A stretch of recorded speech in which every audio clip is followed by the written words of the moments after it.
C'est un acte de terrorisme, c'est ce que dénonce le maire de Nice, Christian Estrosi, et le député des Alpes-Maritimes, Éric Ciotti, après la série de sabotages perpétrés ce week-end sur des installations électriques de la Côte d'Azur.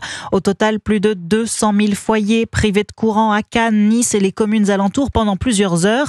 Pour éviter toute nouvelle attaque, le ministre de l'Intérieur, Bruno Retailleau, demande au préfet de renforcer la sécurité des sites électriques. Bonjour Jean-Baptiste Marty. Bonjour Fanny, bonjour à tous. Journaliste au service police-justice d'Europe 1. On va faire le point sur les enquêtes ouvertes avec vous. La piste de l'ultra-gauche est privilégiée ce matin.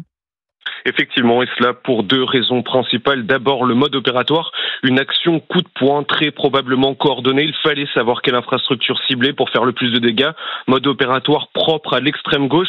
On se souvient du sabotage l'été dernier sur le réseau ferré juste avant les Jeux Olympiques et qui avait là aussi fait de nombreux dégâts. À l'origine, la mouvance anarchiste.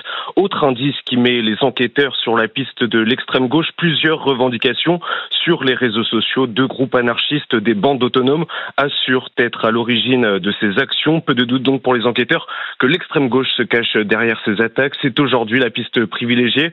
Au total, 3 enquêtes ont été ouvertes. Plusieurs parquets sont saisis de l'affaire. Celui de Draguignan, celui de Grasse et le parquet de Nice. Pour le moment, aucune interpellation n'a eu lieu, mais les policiers sont en train de visionner les caméras de vidéoprotection autour des sites touchés et signe que les autorités prennent ces attaques très au sérieux. Selon les informations d'Europe 1, le ministre de l'Intérieur, Bruno Retailleau, a envoyé hier un télégramme à l'ensemble des préfets de France pour demander de renforcer la sécurité autour des sites électriques. Merci Jean-Baptiste Marty.